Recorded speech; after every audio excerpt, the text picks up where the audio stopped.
कहानी के शुरुआत में एक अंधेरे जेल के अंदर एक आदमी बैठा हुआ दिखाई देता है जिसका नाम ली है। उसके सामने एक कागज का टुकड़ा है और वो अपने हाथ से बहुत ही बारीकी से एक नकली स्टैंप तैयार कर रहा है। ये ली कोई मामूली कैदी नहीं है, बल्कि वो एक बहुत ही स्किल्ड आर्टिस्ट है। वो जेल के अंदर से किसी को एक लेटर भेजना चाहता है, लेकिन प्रॉब्लम ये है कि लेटर भेजने के लिए जेल के पोस्टमैन को $10 देने होंगे और ली के पास तो $1 भी नहीं है। इसीलिए वो अपनी अनबिलीवेबल स्किल का इस्तेमाल करके खुद के हाथ से एक नकली स्टैंप बना लेता है और ये स्टैंप इतना परफेक्ट होता है कि कोई चाहकर भी असली और नकली का फर्क नहीं पकड़ पाएगा। इसके बाद जब पोस्टमैन आता है तो ली उसे लेटर देना चाहता है, लेकिन पोस्टमैन $10 की डिमांड करता है। ठीक उसी वक्त सामने वाले सेल में मौजूद एक बुढ़ा कैदी अचानक बीमार होने का नाटक करके चिल्लाना शुरू कर देता है। इसकी वजह से पोस्टमैन का ध्यान भटक जाता है और ली इसी मौके का फायदा उठाकर अपना लेटर चुपचाप उसके बैग में डाल देता है। अब ये लेटर वो किसे भेज रहा है और क्यों भेज रहा है, ये हमें मूवी के एंड में पता चलेगा। इधर कुछ देर बाद पुलिस आकर ली को जेल से बाहर निकाल ले जाती है। यहाँ हमें पता चलता है कि ली इतने दिनों से थाईलैंड की एक जेल में बंद था और अब हांगकांग पुलिस के इंस्पेक्टर हो उसे अपनी कस्टडी में ले आए हैं। इंस्पेक्टर हो उसे इंट्रोगेशन रूम में बिठाकर एक एक करके उसके खिलाफ लगे सारे चार्जेस पढ़ना शुरू करते हैं। पहला इल्जाम है नकली नोट बनाना। इसके अलावा 2 साल पहले कनाडा के एक हाईवे पर सेंट्रल बैंक की एक गाड़ी पर उसने हमला किया था, जहाँ लगभग 7 गार्ड्स की जान चली गई थी। सिर्फ इतना ही नहीं, इसके बाद शहर में और भी कई अटैक्स हुए थे। पुलिस को शक है कि इन सब के पीछे एक इंटरनेशनल गैंग का हाथ है और ली पर इन सब घटनाओं में सीधे तौर पर शामिल होने का आरोप है। लेकिन ली हमेशा की तरह सारे आरोपों से इनकार करता है। वो बार बार एक ही बात कहता है कि इन सब का मास्टरमाइंड पेंटर नाम का एक बहुत बड़ा माफिया है। हालांकि इस पेंटर का असली नाम क्या है या वो कहाँ मिलेगा, इसके बारे में वो कोई जानकारी नहीं दे पाता। आज भी इंस्पेक्टर हो के सामने पेंटर के बारे में उसके मुंह से कोई काम की बात नहीं निकलती, बल्कि उसके चेहरे पर जबरदस्त खौफ दिखाई देता है। वो रोते हुए कहता है कि पेंटर उसे ढूंढकर मार डालेगा, इसलिए उसे जितनी जल्दी हो सके वापस जेल भेज दिया जाए। इसके बाद पुलिस उसके ब्लड और हेयर सैंपल्स कलेक्ट करके क्राइम स्पॉट पर मिले डीएनए से मैच करती है और रिजल्ट में हर एक सैंपल ली के साथ पूरी तरह मैच हो जाता है। इसका मतलब है कि उसका जुर्म अब दिन के उजाले की तरह साफ हो चुका है। पुलिस दोबारा उसे सच कबूल करने के लिए प्रेशर डालती रहती है, लेकिन हर बार की तरह इस बार भी ली सब कुछ मानने से इनकार कर देता है। ठीक इसी वक्त पुलिस स्टेशन के बाहर युवान नाम की एक लड़की इंतजार कर रही थी। वह अपने लॉयर को लेकर आई है ताकि ली की बेल करवाई जा सके, लेकिन पुलिस उसे साफ मना कर देती है कि ली कई बड़े केसेस का बहुत ही इम्पोर्टेंट गवाह है, इसलिए उसकी बेल किसी भी हाल में मुमकिन नहीं होगी। हालांकि पुलिस एक शर्त रखती है, अगर ली पेंटर की असली पहचान बता देता है तभी उसकी जमानत के बारे में सोचा जाएगा। तब युवान खुद ली के पास जाकर उसे सब कुछ सच सच बताने की रिक्वेस्ट करती है और ली उसी पल अपना मुंह खोलता है और पास्ट की उन घटनाओं को बताना शुरू करता है। अब सीन कट होकर कई साल पहले के वक्त में चला जाता है। यहाँ हम ली और युवान को पहली बार देखते हैं। वे दोनों आर्टिस्ट थे और दोनों ही बहुत शानदार पेंटिंग्स बनाते थे। आर्ट के जरिए वे धीरे धीरे एक दूसरे के करीब आ जाते हैं और उनके बीच प्यार हो जाता है। लेकिन उन दोनों में एक बहुत बड़ा फर्क था। युवान एक क्रिएटिव आर्टिस्ट थी जो अपने यूनिक स्टाइल में ओरिजिनल पेंटिंग्स बनाती थी, जबकि ली कोई ओरिजिनल काम नहीं करता था। वह बस मशहूर आर्टिस्ट्स की पेंटिंग्स को हूबहू कॉपी कर लेता था। उसकी कॉपी करने की काबिलियत सच में अनबिलीवेबल थी, लेकिन दिक्कत ये थी कि इन डुप्लीकेट पेंटिंग्स में किसी का कोई इंटरेस्ट नहीं था। अब यही कॉपी करने की ताकत आगे चलकर उसे एक खतरनाक रास्ते पर ले जाएगी। एक दिन लुक नाम का एक आर्ट गैलरी मालिक उनकी पेंटिंग्स देखने आता है। वह युवान का काम देखकर इम्प्रेस हो जाता है और सारी पेंटिंग्स खरीदना चाहता है, लेकिन उसे ली की पेंटिंग्स बिल्कुल पसंद नहीं आती क्योंकि वे दूसरों के काम की कॉपी थी। लुक उन्हें अपनी एग्जीबिशन में रखने से मना कर देता है। तब युवान जोर देकर कहती है कि या तो उसे सारी पेंटिंग्स एक साथ खरीदनी होंगी, वरना वह एक भी नहीं बेचेगी। लुक के जाने के बाद ली युवान से कहता है कि तुम मेरी फिक्र मत करो, मेरी सारी पेंटिंग्स टोक्यो के एक आदमी ने पहले ही खरीद ली हैं। लेकिन कुछ देर बाद युवान को समझ आ जाता है कि ली झूठ बोल रहा है। उसकी एक भी पेंटिंग नहीं बिकी थी। असल में ली चाहता था कि उसकी वजह से युवान के करियर में कोई रुकावट न आए। खैर, एग्जीबिशन वाले दिन युवान अपनी पेंटिंग्स के बगल में चुपके से ली की एक पेंटिंग रख देती है। सब लोग काम की तारीफ कर रहे थे, तभी एक आदमी आकर ली की पेंटिंग का मजाक उड़ाने लगता है। उसका यह बर्ताव देखकर युवान को इतना गुस्सा आता है कि वह उसके ऊपर पानी फेंक देती है। हालांकि एग्जीबिशन खत्म होने पर ली खुद जाकर उस आदमी से माफी मांगता है। तब वह आदमी हंसते हुए कहता है कि वह तो बस मजाक कर रहा था ताकि ली उससे अकेले में मिलने आए, क्योंकि पूरी एग्जीबिशन से उसने जो पेंटिंग खरीदी थी वह ली की ही थी। इसके बाद एक रेस्टोरेंट में बैठकर वे काफी देर तक बात करते हैं। वह आदमी अपना इंट्रो पेंटर के तौर पर देता है। हाँ, यह वही पेंटर है जिसका नाम ली बार बार पुलिस को बता रहा था। पेंटर ली की तारीफ करते हुए कहता है कि किसी भी तस्वीर को इस तरह कॉपी करना कोई छोटी बात नहीं है। वह सीधे ऑफर देता है कि तुम्हारा यह टैलेंट मेरे बहुत काम आएगा। अगले दिन ली पेंटर से मिलता है और कहता है कि वह उसका कोई भी ऑफर मानने को तैयार है। पेंटर हंसते हुए उसे अपनी टीम में वेलकम करता है, लेकिन ली को जो काम करना होगा वो सुनकर उसके पैरों तले से जमीन खिसक जाती है। पेंटर उसके सामने $1 थमाकर कहता है कि तुम्हें इस नोट को हूबहू तैयार करना होगा। इसका मतलब है कि वो ली को सीधे सीधे जाली नोट बनाने का ऑफर दे रहा है। ली तुरंत बुरी तरह भड़क जाता है और उसके प्रपोजल को ठुकरा देता है। तब पेंटर बताता है कि उसका असली नाम सैंग है। पिछले 3 जनरेशन से वे जाली नोट छापने का बिजनेस कर रहे हैं, लेकिन आज तक किसी को जेल नहीं जाना पड़ा क्योंकि वो ये सारा काम बहुत ही सावधानी से करता है। अब सवाल ये है कि क्या ली आखिर में इस खतरनाक ऑफर के लिए राजी होता है? पेंटर तब ली को समझाने लगता है कि ये जो नया डॉलर छापा गया है इसमें मौजूद तस्वीरें और लेटर्स का पैटर्न इतना कॉम्प्लिकेटेड है कि हाई क्वालिटी के महंगे प्रिंटर्स भी उसे ठीक से प्रिंट नहीं कर सकते। इसलिए यहाँ ली के हाथों की उस अनबिलीवेबल स्किल की जरूरत होगी और ली का काम देखकर ही पेंटर उसे इस ऑफर के लिए राजी करना चाहता है। ली पहले तो मना कर देता है, लेकिन अपनी खराब माली हालत के बारे में सोचकर आखिरकार मान जाता है। उस वक्त युवान एक एग्जीबिशन के लिए अमेरिका जा रही थी, इसलिए ली उसे कुछ भी बताए बिना चुपचाप वहाँ से निकल आता है। इधर पेंटर उसे प्लेन से कनाडा ले जाता है। वहाँ वो ली को अपनी पूरी टीम से मिलवाता है। इस टीम में जाली नोट बनाने में 20 साल का एक्सपीरियंस रखने वाले कुछ उस्ताद लोग हैं। हर कोई किसी न किसी काम में बिल्कुल एक्सपर्ट है। वे सब मिलकर जाली नोट बनाने का एक बड़ा प्लान तैयार करने बैठते हैं। यहाँ हमें समझ आता है कि अमेरिकन डॉलर को कॉपी करना कोई बच्चों का खेल नहीं है। हर US डॉलर पर बेंजामिन फ्रैंकलिन की एक फोटो होती है और ये फोटो कई बारीक लेयर्स के जरिए बनाई जाती है। फ्रैंकलिन के कॉलर पर छोटे छोटे लेटर्स में यूनाइटेड स्टेट्स ऑफ अमेरिका लिखा होता है। अब नए नोट्स में अमेरिकन सरकार ने और भी कई सिक्योरिटी लेयर्स जोड़ दी हैं, जिसकी वजह से बारीक पेंटिंग या एडवांस प्रिंट के बिना इस नोट को कॉपी करना बिल्कुल नामुमकिन है। सिर्फ इतना ही नहीं, नोट्स में एक खास इंक का इस्तेमाल किया गया है जो एक तरफ से देखने पर पर्पल और दूसरी तरफ से देखने पर गोल्डन दिखाई देती है। इस चीज को मोर इफेक्ट कहा जाता है, यानी इंक में एक कलर चेंजिंग इफेक्ट है। इसका मतलब है कि इस नोट को बनाने के लिए उन्हें असली पेपर और यह खास इंक दोनों का जुगाड़ करना होगा। अब पेंटर की पूरी टीम इन प्रॉब्लम्स के सॉल्यूशन पर दिमाग लगाने लगती है। सबसे बड़ा चैलेंज था वाटरमार्क लगाने का काम। इसके लिए वे पुराने चाइनीज आर्टिस्ट्स की टेक्निक फॉलो करके 3 अलग अलग लेयर्स पर पेंट करने का प्लान बनाते हैं। सबसे बीच वाली लेयर पर बहुत ही बारीकी से वाटरमार्क सेट किया जाएगा और ये पूरा काम ली को अपने हाथों से पूरा करना होगा। अब मेन काम शुरू करने से पहले ली कुछ प्रैक्टिस नोट्स तैयार करता है। वो इतने परफेक्ट तरीके से नोट ड्रॉ करता है कि टीम के सभी लोग उसका काम देखकर पूरी तरह से हैरान रह जाते हैं। इसी तरह कुछ दिन प्रैक्टिस करने के बाद वे अचानक ईस्टर्न यूरोप चले जाते हैं। वहाँ एक नीलामी में पुराने बैंक नोट छापने की मशीन बिक रही थी और वे उसे खरीद लेते हैं। अब सवाल आता है कि असली बैंक नोट जैसा कागज कहाँ से आएगा।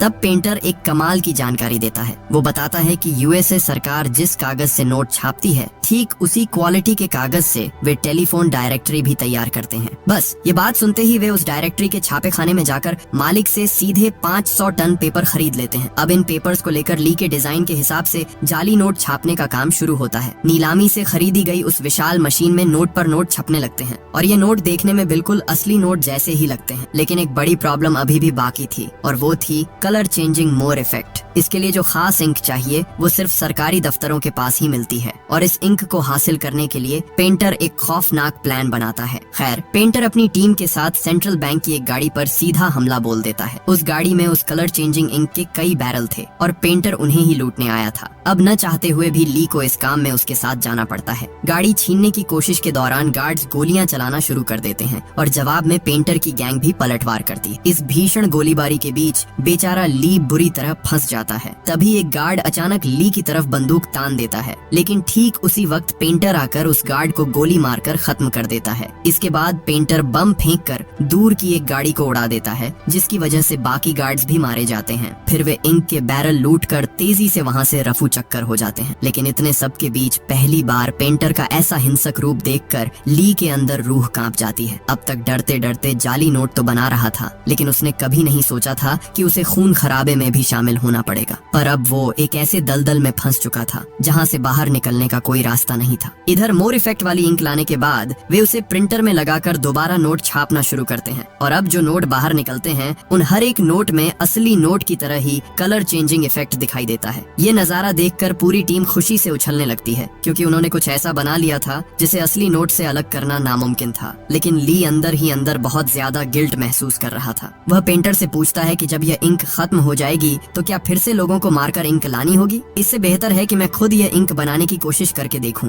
लेकिन पेंटर उसकी बात सुनकर उसे जोर से झिड़क देता है और चुप करा देता है। अब पेंटर के ऑर्डर पर उसके लोग सूटकेस में भरकर जाली नोट अलग अलग देशों में स्मगल करना शुरू कर देते हैं। इस तरह उनका जाली नोटों का साम्राज्य दिनों दिन बढ़ता जाता है। लेकिन पुलिस को पहले ही उनकी हरकतों की भनक लग चुकी है। विंग नाम के एक अंडरकवर पुलिस ऑफिसर को इस केस की इन्वेस्टिगेशन की जिम्मेदारी दी जाती है। यह विंग इंस्पेक्टर हो के साथ मिलकर पेंटर की गैंग की मूवमेंट को फॉलो करना शुरू करता है। फिर एक खरीदार का भेस बदलकर वे सीधे गैंग के मेंबर्स से मिलने जाते हैं। यहाँ पेंटर के लोग समंदर के बीच एक नाव पर पार्टी कर रहे थे। हालांकि पेंटर और ली वहाँ मौजूद नहीं थे। विंग वहाँ से सब कुछ ऑब्जर्व करता है और फिर निकल जाता है। लेकिन पेंटर का असली खेल तो अभी शुरू ही नहीं हुआ था। पेंटर जनरल नाम के अपने एक पुराने क्लाइंट के साथ मीटिंग फिक्स करता है। अगले दिन वह ली को साथ लेकर जनरल के घर की तरफ रवाना होता है। रास्ते में ली पेंटर को एक इम्पोर्टेंट बात बताता है। वह कहता है कि उसे एक खास किस्म के कारपेंटर के बारे में पता है जिससे मोर इफेक्ट पैदा किया जा सकता है। इसका मतलब है कि इस इंक से डॉलर बिल पर दो अलग अलग एंगल से दो रंगों का इफेक्ट लाया जा सकेगा और इसके लिए किसी को मारना नहीं पड़ेगा। पेंटर उसका यह आइडिया सुनकर काफी खुश होता है और वादा करता है कि वह ली के नाम पर एक रिजॉर्ट खरीद कर देगा जहाँ वह युवान के साथ अपनी बाकी जिंदगी आराम से गुजार सकेगा। लेकिन तभी पेंटर अचानक ली के हाथ में एक बम का रिमोट थमा देता है और कहता है कि मेरे इशारे पर ही तुम्हें यह बटन दबाना होगा। इधर जनरल के घर पहुंचने के बाद मीटिंग नॉर्मल तरीके से शुरू होती है। जनरल पेंटर को अच्छे दाम पर नकली नोट खरीदने का ऑफर देता है और कहता है 6 महीने के लिए अपनी पूरी गैंग के साथ मेरे यहाँ शिफ्ट हो जाओ और मेरे लोगों को भी अपने जैसा परफेक्ट नकली नोट बनाना सिखा दो। फिर जनरल हंसते हुए कहता है अगर तुम्हारे पिता जिंदा होते तो वे इस डील के लिए तुरंत मान जाते। यह बात सुनते ही पेंटर के चेहरे के हाव भाव भयानक तरीके से बदल जाते हैं। वह धीरे से कुर्सी से उठकर जनरल के पास जाता है और उसके कान में फुसफुसाते हुए कहता है 7 साल पहले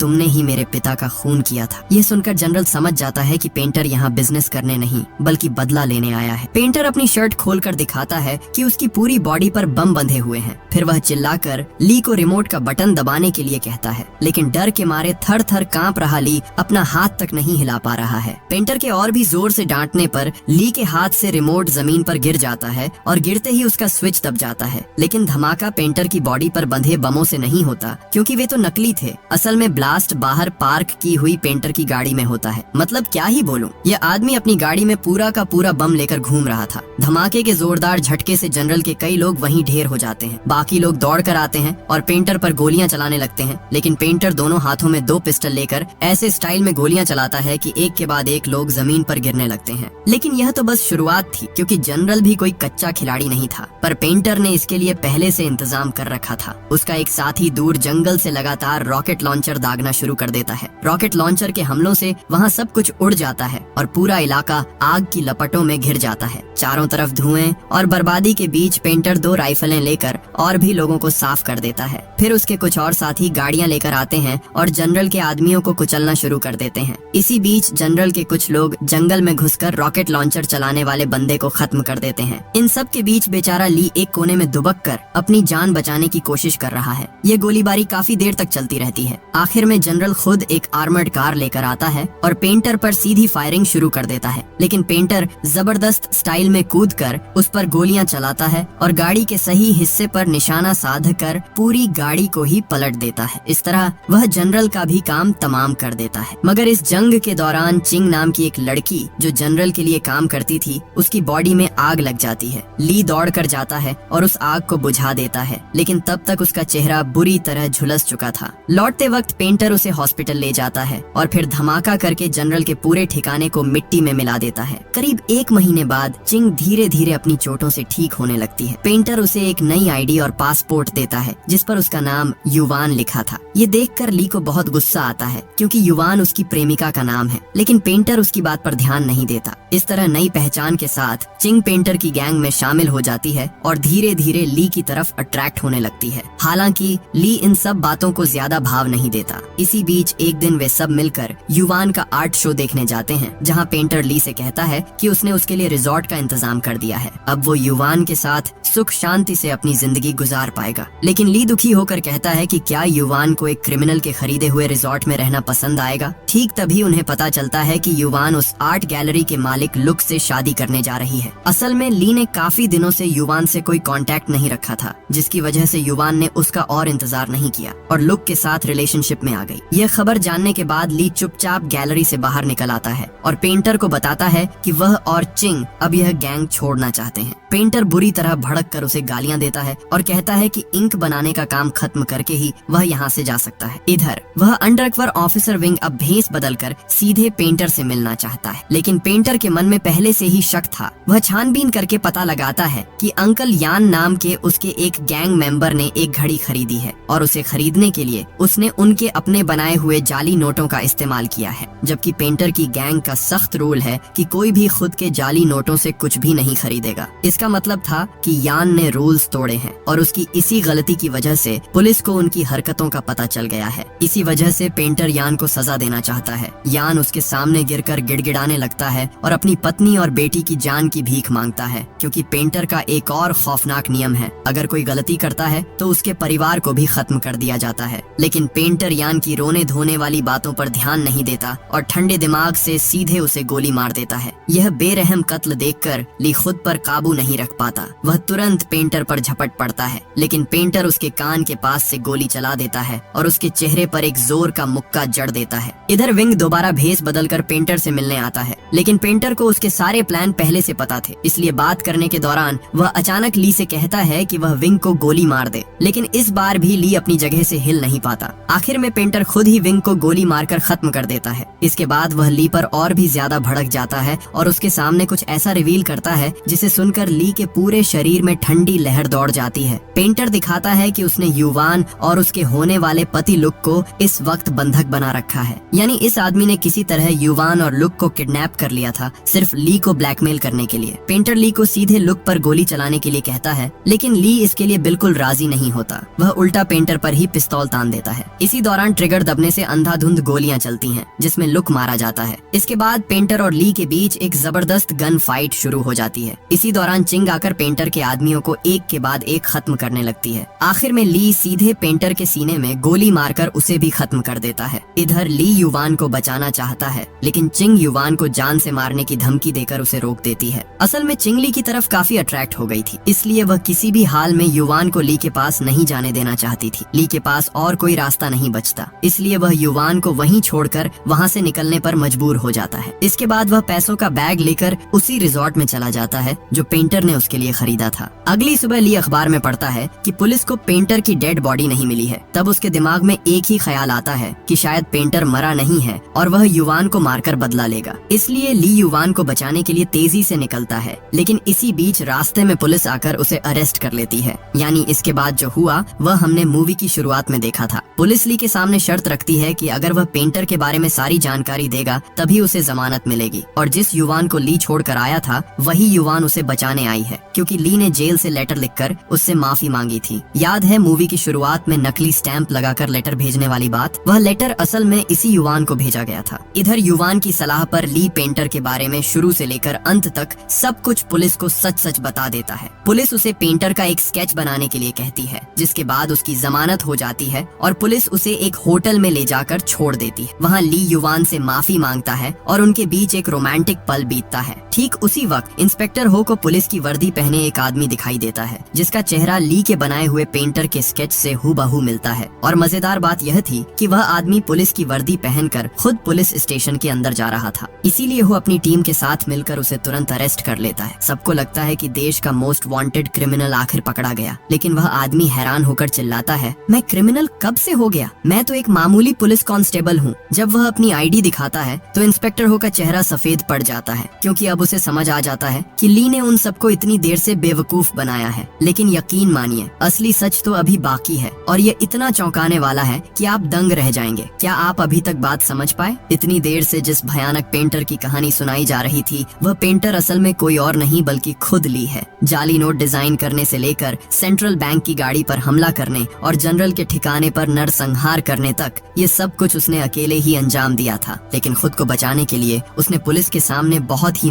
मासूम बनकर पेंटर नाम का एक काल्पनिक किरदार खड़ा कर दिया और जिस बेचारे पुलिस कांस्टेबल को उसने गिरफ्तारी के वक्त ड्यूटी पर देखा था, उसी का चेहरा उसने पेंटर के स्केच के तौर पर बना दिया। सोचिए, पूरी मूवी के दौरान हमें लगा कि ली एक मासूम आर्टिस्ट है जिसे जबरदस्ती इस जुर्म में घसीटा गया, जबकि वही इस पूरे ऑपरेशन का असली मास्टरमाइंड था। सिर्फ इतना ही नहीं, और भी भयानक सच ये है कि चीन से आने के बाद ली की युवान से कभी मुलाकात ही नहीं हुई थी। जो लड़की उसे बचाने पुलिस स्टेशन आई थी और जिसके साथ वह होटल में था, वह असल में युवान नहीं थी, वह वही चिंग थी जिसकी ली ने प्लास्टिक सर्जरी करवाकर उसे युवान का चेहरा दे दिया था। याद है, जनरल के ठिकाने पर उस जंग के दौरान चिंग का चेहरा झुलस गया था। ठीक उसके बाद ली ने उसे युवान जैसा बनवा दिया, क्योंकि वह असली युवान को कभी हासिल नहीं कर सका था, इसलिए उसने चिंग को युवान बनाकर अपने पास रख लिया। खैर, अगले दिन नकली युवान बनी हुई चिंग बुरी तरह चिढ़ जाती है। उसे समझ आ जाता है कि ली ने उसे कभी चिंग के तौर पर प्यार किया ही नहीं, वह तो बस उसके अंदर युवान का चेहरा ढूंढता रहा। इसी गुस्से में चिंग असली युवान और उसके बॉयफ्रेंड लुक को किडनैप कर लेती है और ली से कहती है, अगर तुम वाकई मुझसे प्यार करते हो तो इन्हें खत्म कर दो। तब उनके बीच गन फाइट शुरू होती है और उस गोलीबारी में लुक मारा जाता है। इसके बाद जब ली वहाँ से भागता है तो पुलिस उसे पकड़ लेती है, लेकिन वही चिंग फिर से उसे बचाने आती है क्योंकि ली ने जेल से लेटर लिखकर उससे माफी मांगी थी। अब ये सारा सच जानने के बाद इंस्पेक्टर हो तुरंत होटल की तरफ भागता है, लेकिन तब तक बहुत देर हो चुकी थी। होटल के सारे गार्ड्स को खत्म करके ली और चिंग पहले ही फरार हो चुके थे। अब वे दोनों समंदर के रास्ते एक बोट में बैठकर हांगकांग से बहुत दूर भाग रहे थे, लेकिन तभी चिंग अचानक एक ऐसी बात बताती है जिसे सुनकर ली का दिल टूट जाता है। चिंग बताती है कि वह जानबूझकर बोट को गोल गोल घुमा रही है और यहाँ आने से पहले उसने एक लाइटर पर बोट का नंबर लिख दिया था ताकि पुलिस उन्हें आसानी से ढूंढ ले। अब इसका कारण क्या था? क्योंकि चिंग समझ गई थी कि ली उसे कभी प्यार नहीं करेगा, वह सिर्फ उसके चेहरे में बसी युवान से प्यार करता है। यानी चिंग भी अब ली से बदला लेना चाहती है। तभी ली देखता है कि पुलिस ने उन्हें चारों तरफ से घेर लिया है। वह तेजी से बोट चलाकर भागना चाहता है, लेकिन चिंग ने बोट में पहले से ही एक्सप्लोसिव्स छिपा रखे थे। वह ट्रिगर दबा देती है और एक जोरदार धमाके के साथ पूरी बोट आग के गोले में बदल जाती है। आखिर में वह आग उन दोनों को निगल लेती है। ली की मौत के बाद इंस्पेक्टर हो असली युवान के पास जाता है। वह उसे बताता है कि उन्होंने पेंटर की पहचान कर ली है। अब युवान को तो यह पता ही नहीं था कि ली ही असली पेंटर है, क्योंकि किडनैप के वक्त उसकी आंखों पर पट्टी बंधी थी। जब इंस्पेक्टर हो उसे ली की फोटो दिखाता है तो वह कहती है, हाँ, मैं इस आदमी को जानती हूँ, ये कभी मेरा पड़ोसी हुआ करता था। इसका मतलब ये है कि ली और युवान के बीच कभी कोई रिश्ता था ही नहीं। उसका प्यार पूरी तरह से एक तरफा था और उसने कभी युवान से अपने दिल की बात भी नहीं कही थी। वह उसके लिए इतना ऑब्सेस्ड था कि वह युवान जैसा आर्टिस्ट बनना चाहता था, लेकिन उसके जैसा ओरिजिनल आर्टिस्ट बनना ली के बस में नहीं था। इसीलिए उसने अपनी कॉपी करने की जबरदस्त स्किल का इस्तेमाल करके एक गलत रास्ता चुन लिया। उसका प्लान था कि बहुत सारा पैसा कमाकर वह एक दिन युवान के सामने सिर उठाकर खड़ा होगा, लेकिन उसका वह सपना भी आखिरकार राख हो गया। समंदर के काले पानी में बिखरे हुए बोट के टुकड़े, जलते हुए कागज की राख और एक कमाल के टैलेंट का यह बेकार अंत जिससे उसने प्यार किया, वह उसे जानती तक नहीं थी, और जिसने उसे प्यार किया उसकी उसने कभी कद्र नहीं की। और यहीं पर यह कहानी खत्म हो जाती है।